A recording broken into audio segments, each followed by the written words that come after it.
नमस्कार दोस्तों, मैं आपका मित्र मनवीर सिंह अपने YouTube channel explore real estate with Manveer के द्वारा आप लोगों के बीच में आया हूं। कुछ डिस्कस करना था, कुछ चीज़ें थी जो आपके साथ में शेयर करनी थी, तो मैंने सोचा कि आज आपसे वो सारी चीज़ें डिस्कस कर ली जाएं। कुछ ऑप्शंस मेरे पास आए थे जो शायद आपके काम आ सकते हो, तो मैंने कहा आपको वो ऑप्शंस बता दूं, क्योंकि रियल एस्टेट के अंदर चीज़ें आजकल बहुत तेज़ी से चेंज हो रही हैं। और अगर आपको मेरी इन्फॉर्मेशन, ये मेरी जानकारियाँ आपको सही लगें, अच्छी लगें, तो कृपया करके मेरे चैनल को लाइक कीजिएगा, चैनल को सब्सक्राइब कीजिएगा और ज़्यादा से ज़्यादा लोगों के साथ में शेयर कीजिएगा। किसी भी तरह की कोई भी आपके मन में सवाल आता है तो आप मुझको नीचे दिए गए नंबर पर कॉल कर सकते हैं, आप मुझे व्हाट्सअप भी कर सकते हैं, या जिस भी माध्यम से आप मुझसे बात करना चाहें, मैं आपके साथ में खुल के सारी चीज़ें डिस्कस कर सकता हूँ। दोस्तों, आज हम जो डिस्कशन करने जा रहे हैं वो डिस्कशन करने जा रहे हैं कि भाई एक हमारे पास लैंड होता है जिसे हम बोलते हैं आबादी लैंड, और एक हमारे पास किसान कोटे का लैंड। ये दोनों ही लैंड जो हैं ये किसानों से बिलोंग करते हैं, किसानों के पास इसका एक्चुअल मालिकाना हक होता है। तो बड़ा कई बार कंफ्यूजन आता है कि भाई साहब आबादी लैंड और किसान कोटा लैंड दोनों एक से हैं, तो मैंने कहा क्यों ना आपसे आज इसके बारे में थोड़ा सा हम लोग डिस्कशन कर लें। हम डिफरेंस समझ लेते हैं, पहले हम समझ लेते हैं कि ये है क्या। तो पहले हम बात करते हैं आबादी लैंड की। आबादी लैंड होता क्या है?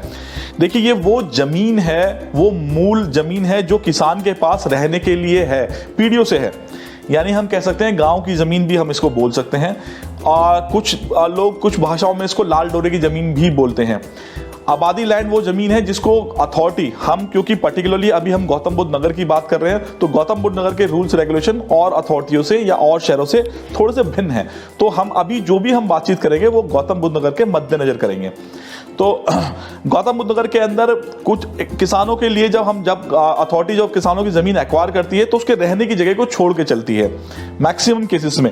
ऑल्दो ऐसा भी हुआ है एयरपोर्ट के मामले में जहां पर विस्थापित भी करे गए हैं, कई जगह पर विस्थापित भी किए जाते हैं, पर मेजरली क्योंकि हम जनरल बात कर रहे हैं तो हम ये मान के चल रहे हैं कि इसको किसानों के लिए छोड़ के चला जाता है।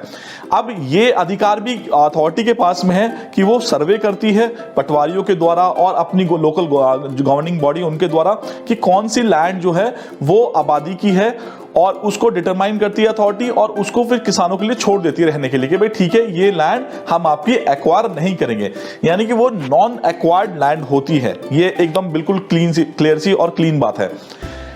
ये मूल किसान की जमीन होती है, उसकी पुश्तैनी जमीन होती है, उसके पास 100% मालिकाना हक होता है कि वो इस जमीन के साथ में उसे क्या करना है।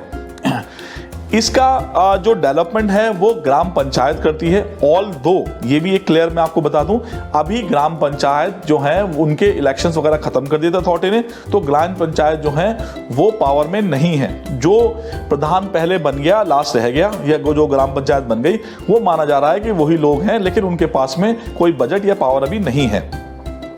तो ये ग्राम पंचायत के अंतर्गत आने वाला लैंड होता है जो उस आबादी को डेवलपमेंट और उसकी देखरखाव करता है, लेकिन आजकल अथॉरिटी के अंदर आता है तो अथॉरिटी ही इसको देखती है। अब हम बात कर लेते हैं, ये मैंने मोटा मोटा आपको बता दिया इसके बारे में। अब बात कर लेते हैं किसान कोटा लैंड कौन से है। किसान कोटा लैंड वो जमीनें हैं जो अथॉरिटी ने जमीन जब एक्वायर करी तो उसके बदले में किसान को डेवलप जमीन बना के दी।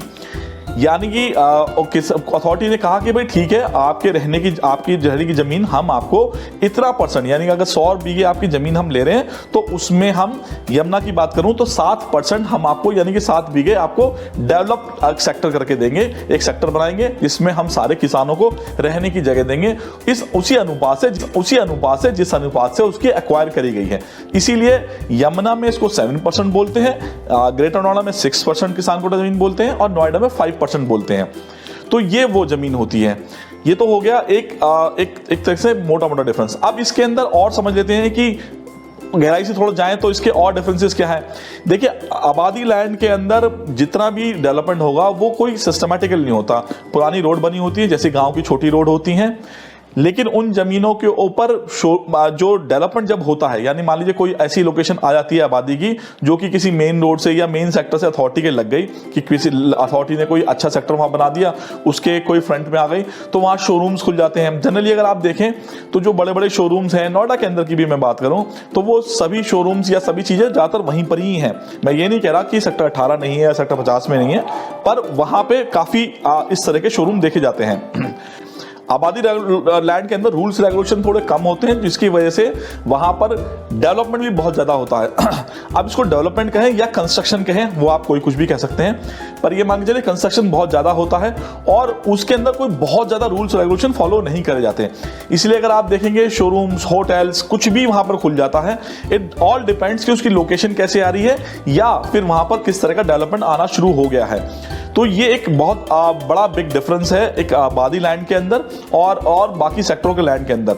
वहां पे किस तरह का कोई जुरिडिक्शन नहीं होता अथॉरिटी का, तो अथॉरिटी वहां डिस्टर्बेंस नहीं करती है। अथॉरिटी का डिस्टर्बेंस ना करने का सिर्फ और सिर्फ एक ही वजह है कि अथॉरिटी नहीं चाहती कि कॉन्फ्लिक्ट हो किसानों से डायरेक्ट उसका, तो उसको छोड़ के चलती है कि भाई चलो ठीक है, आबादी के अंदर अभी जो ये कर रहे हैं वो करते रहें।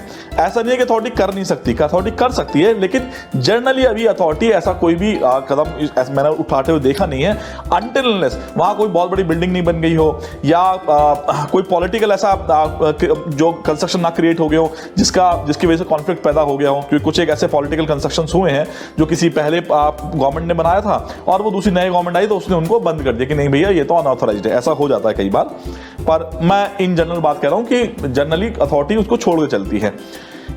यही हम अगर किसान कोटे के प्लॉट की बात करूं तो वो एक डेवलप सेक्टर की तरह ही होता है। तो किसान कोटे प्लॉट के अंदर जितना भी जुरिडिक्शन और डेवलपमेंट है वो अथॉरिटी करती है। अब इसका क्या फर्क आता है, इसका एक बहुत मोटा फर्क ये आता है कि उसके अंदर जो एफआईआर वगैरह होगी वो अथॉरिटी की ही फॉलो होती है, जो जनरली आबादी वाले लैंड में लोग बाग फॉलो नहीं करते हैं। तो मोटे मोटे तौर पे जो यहाँ पर जो रूल्स हैं उसके हिसाब से जो स्लिट बन सकता है और उसके ऊपर 3 फ्लोर बन सकते हैं। तो ग्राउंड पे आदमी सारा स्टिल्ट का एरिया रखता है, उसमें बेसमेंट भी बना सकता है स्टिल्ट के साथ में, और ऊपर 3 फ्लोर बना सकता है। ये किसान कोटे के अंदर मोटा मोटा तरह से एक रूल है। ऐसा नहीं कर सकता आदमी 4 फ्लोर बना लिए, 5 फ्लोर बना लिए, लेकिन जनरली अगर आप आबादी में देखेंगे तो वो लोग ऐसा कर लेते हैं। वहां पर ऐसा हो जाता है, बिल्डर फ्लोर भी आपने देखोगे 5-5, 6-6 फ्लोर के भी बना देते हैं। ये काम यहाँ पर किसान कोटे में नहीं हो सकता। लेकिन किसान कोटे के अंदर अथॉरिटी ने एक बड़ा अच्छी चीज दे रखी है, वो ये दिया हुआ है कि 50% जो है वो कमर्शियल अलाउ कर रखा है। ऑल्दो ये मूल किसान यानी मूल अलॉटी के लिए था, पर फिर भी अभी अथॉरिटी इसके ऊपर भी कोई डिस्टर्बेंस या किसी तरह का ऑब्जेक्शन अभी क्रिएट नहीं कर रही है, जिसकी वजह से अगर आप देखेंगे तो जो किसान कोटे के प्लॉट हैं उनमें काफी सारे सेक्टर ऐसे हैं नोएडा, ग्रेटर नोएडा के अंदर, जिनके अंदर बहुत अच्छे रेस्टोरेंट खुले हुए हैं, बहुत अच्छे शोरूम खुले हुए हैं। जनरली शोरूम कम खुलते हैं बट फिर भी खुल जाते हैं। लेकिन आपको जो आपको प्ले स्कूल्स हैं वो बहुत दिखेंगे वहां पर, हॉस्पिटल्स बहुत दिखेंगे, क्लिनिक बहुत दिखेंगे। तो इस तरह की चीजें वहां पर खुल जाती हैं और चलती हैं, बड़ी सक्सेसफुल चलती हैं। किसान कोटे की जनरली जो लोकेशंस हैं, लोकेशन वाला प्लॉट है, वो उनके रिटर्न्स भी बहुत बेहतरीन आते हैं। अंदर की तरफ तो रेजिडेंशियल बन जाता है और बाहर वो सारा का सारा जो है वो कमर्शियल में क्रिएट हो जाता है। तो ये दोनों के अंदर एक डिफरेंस है। दोनों के अंदर रिटर्न बहुत अच्छे हैं, इसमें कोई शक नहीं है। आज की अगर मैं बात करूं तो यमुना के अंदर जो आबादी वाले लैंड हैं उनके रेट बहुत कम है, क्योंकि किसान अभी बहुत ज्यादा वहां डिमांड नहीं कर रहे हैं। अगर नोएडा में देखें तो नोएडा में तो बहुत बेहतरीन रेट है, बहुत ही आप कई रेट तो ऐसे हो चुके एरिया हो सकते हैं कि जो जनरल आदमी के अप्रोच से बाहर ही हैं। 2-2, 2.5 लाख रुपए मीटर का भी रेट है, पर यमुना में अभी जनरली ऐसे रेट नहीं है, अभी बहुत कम रेट में मिल रहे हैं। किसान कोटे के प्लॉट के भी वहां पर रेट बहुत अच्छे हैं, वो भी लिए जा सकते हैं। डिफरेंस सिर्फ इतना है, अभी यमुना के अंदर किसान कोटे के प्लॉट जो हैं उनके अंदर ट्रांसफर नहीं है, तो वो जीपीए एग्रीमेंट टू सेल और उन चीजों पे सेल हो रहे हैं। जबकि आबादी वाले लैंड के अंदर पक्का आपको कब्जा मिलता है और वहां पे उसमें रजिस्ट्री भी है। किसान कोटे में अभी वहां पर आपको कब्जा नहीं मिलता क्योंकि पोजीशन अवेलेबल वहां पर नहीं है, लेकिन फिर भी वो बहुत अच्छे सेल हो रहे हैं। और मैं ये बताऊंगा कि अभी रेट जो हैं वो बहुत बढ़िया है, क्योंकि अगर रेजिडेंशियल के हम रेट देखें आज के हिसाब से तो रेजिडेंशियल और इंडस्ट्रियल के अंदर प्रीमियम बहुत ज्यादा आ चुका है। तो ये भी कोई बहुत ज्यादा दिन तक नहीं रहने वाले, थोड़ी देर बाद ये रेट भी जो है वो भी काफी ऊंचे हो जाएंगे और बजट से हो सकता है बाहर हो जाए। तो अभी हर तरह के ऑप्शन अवेलेबल हैं, जिस तरह का भी आपका बजट है उस तरह के ऑप्शंस आपको मिल सकते हैं। आप मुझे कॉल कर सकते हैं, डिटेल ले सकते हैं, मैं अभी आपके साथ में सारे ऑप्शन शेयर कर दूंगा। किसान कोटे और आबादी दोनों के अंदर ही एक अच्छी बात है कि हर बजट के लिए इसमें ऑप्शंस अवेलेबल हैं। तो अगर किसी का बजट 18-20 लाख रुपए का है या किसी का 3.5 लाख का 3.5 या 5 करोड़ का है, तो उसके लिए भी ऑप्शन इसमें अवेलेबल हैं। तो हर बजट के या हर आप कह सकते हैं कि तरह के बंदे के लिए ये सूटेबल है। तो अगर किसी को कोई भी तरह की रिक्वायरमेंट हो तो मेरे नंबर पर कॉल कर लें, मुझसे डिटेल ले सकते हैं। मैं आपको बिल्कुल जेन्युइन चीज़ आप प्रोवाइड कराऊंगा, क्योंकि हमारी कंपनी में हम लोग इस बात का बहुत ध्यान रखते हैं कि हम पेपर वर्क और सारी जितनी इंक्वायरियाँ हैं वो करके रखें। तो किसी को कोई भी चीज़ चाहिए, कोई जानकारी लेना चाहता है तो भी, और कोई खरीदना चाहता है तो भी मुझसे संपर्क कर सकता है। नंबर्स अवेलेबल हैं आप लोगों के पास में, और मैं भी आपके लिए अवेलेबल हूँ हर वक्त। आप लोगों का इस वीडियो को देखने के लिए बहुत बहुत धन्यवाद। इसे ज़्यादा से ज़्यादा लोगों से शेयर कीजिएगा, लाइक कीजिएगा, और मेरे चैनल को कृपया करके सब्सक्राइब कीजिएगा, सो दैट मैं आपको हर तरह के ऑप्शंस प्रोवाइड कराता रहूँ। धन्यवाद।